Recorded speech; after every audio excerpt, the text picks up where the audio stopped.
Nakagagawa na naman tayo mga kabisi ng whitening collagen. Charurot. Yung collagen na para sa mga butlig-butlig. Yung minsan naman butlig natin puti, minsan naman brown, minsan naman itim. Yung mga ganyan kasi mga kabisi kasama na yan sa pagtanda natin. Ay lumalabas lang yan pagka katutungtong tayo sa 30 and up. Charurot. Kaya mga kabisi, huwag nating hayaan mga kabisi na lalaking lalaki yan kasi lumalaki po yung iba.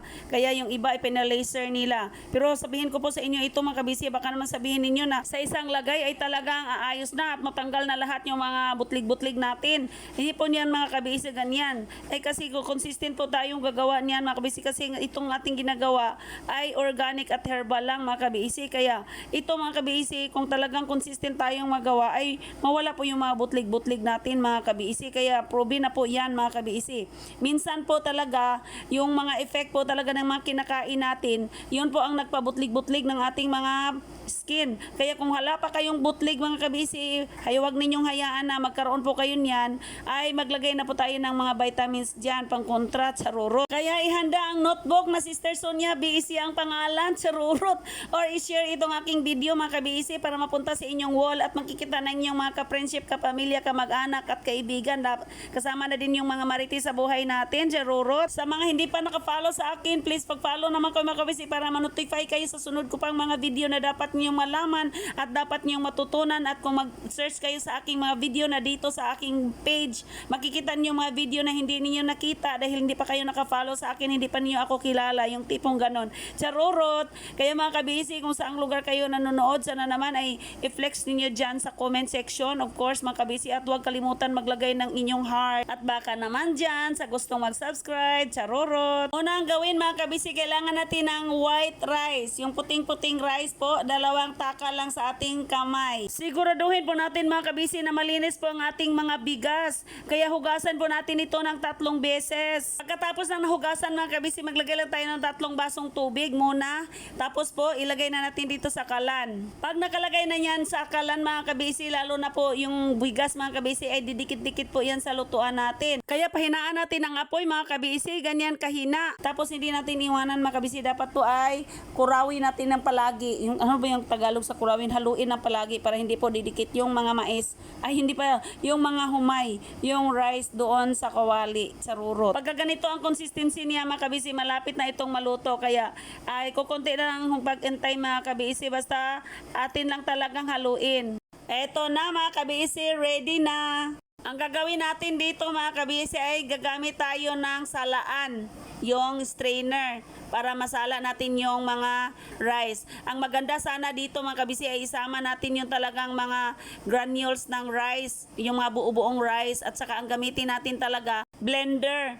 Kasi dapat po talaga mga kabisi i-blend natin yan ang mga rice na buo-buo para po mga kabisi ay makuha po natin yung talagang rice niya. Kaya kung kayo po mga kabisi mayroon po kayong blender, i-blend po ninyo yan mga kabisi. Pero sa akin po, kinayod-kayod ko na lang po mga kabisi at ginumot-kumot ko. Minekos-mekos ko pala mga kabisi para lalabas po talaga yung kanyang katas. Pero maganda po talaga mga kabisi dyan. Gamitan natin ng blender. I-blend natin mga kabisi para yung buong rice po talaga, yung kanyang granules, yung kanyang isa-isa kalusok, ano ba yung Tagalog doon?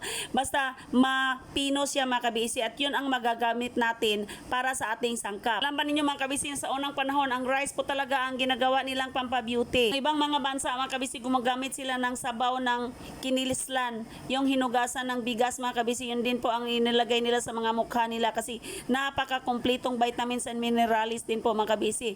Yung sa mga ninuno namin mga kabisi, mga katigulangan namin sa aming lahi, talagang mga kabisi ang ginamit nila ay ang bigas. Itong bigas po ay talagang ginawang lugaw, yung porridge. Itong ginagawa ko nga mga kabisi, tapos ganyan po ang ginagamit namin mga kabisi, ginawa namin ganyan. Saka po ilagay sa mga mukha at saka sa mga balat kung saang party. Na gusto nating kuminis, gusto nating puputi at maganda at matanggal yung mga dark spot at lalo na yung mga butlig-butlig mga kabisi. Iwan ko lang kung sinong mga makaka-relate dito sa akin mga kabisi na maggawa kami mga ganyang lugaw mga kabisi, tapos ayan po gagawin namong ganyan mga kabisi, tapos ilagay namin doon sa pang-army roll. Hindi ko alam kung anong pang-army roll sa inyo, yung gagamit tayo ng Joy ngayon, yung bagong teknolohiya na may Joy na. Yung noon kasi mga kabisi, ang Joy namin ay ganito po, at ilagay namin yan sa mga tela na mga damit na gustong magiging matigas na napakaganda po mga kabisi pag may mga handaan, may mga okasyon. Charurot. Yan ang kasanayan ng aking mga lola, yung mga kapatid ng aking mama na marami silang mababae. Yun ang ginagamit nila pagka may baili bago sila pumunta doon sa rurot. Bago sila pumunta sa mga anong okasyon, magamit silang ganyan mga kabisi, overnight nila. Napakaganda po talaga yung mga mukha nila at mga buong katawan nila mga kabisi pagka naglagay silang ganyan. O kaya naman sa time ko ngayon mga kabisi, pagpatuloy ko pa rin po mga kabisi ang paggamit kong mga ganyan.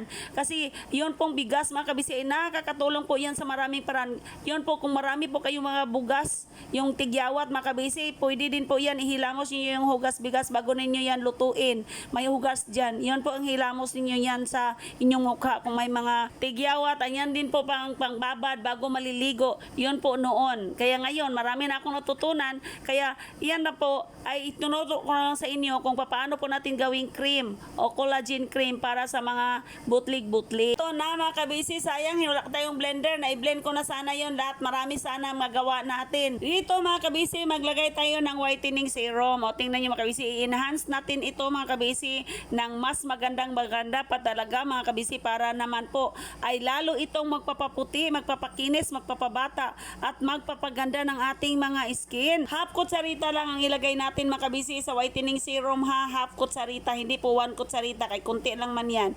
Tapos mga kabisi, tingnan niyo yan, pag hinalo ko na, nagiging yellow na po yung ating rice. O tingnan niyo yan, o yellow na po. Pagkatapos mga kabisi ay maglagay din tayo ng half tablespoon or 1 kutsarita na olive oil. Sa pagkasunod-sunod natin ng paglagay ng sangkap mga kabisi, dapat haluin pagkatapos ng paglagay ng isang sangkap. Isunod natin ilagay mga kabisi ay ang virgin coconut oil o VCO. 1 kutsarita or half tablespoon lang din ang ilagay natin mga kabisi. Basta pag inaidagdag tayo na sangkap mga kabisi, haluin pagkatapos. Dito lagyan natin mga kabisi ng half tablespoon or 1 kutsarita na honey my love so sweet. Charurot. Maglagay din tayo ng white egg mga kabisi. Dito gagamit tayo ni Alpha at Fines. Kaya Alpine po ang gagamitin natin dito sa hack na ito mga kabisi. Kaya ito po gagamitan natin ng 2 kutsarang Alpine. Eto na mga kabisi, nakakagawa na tayo ng collagen.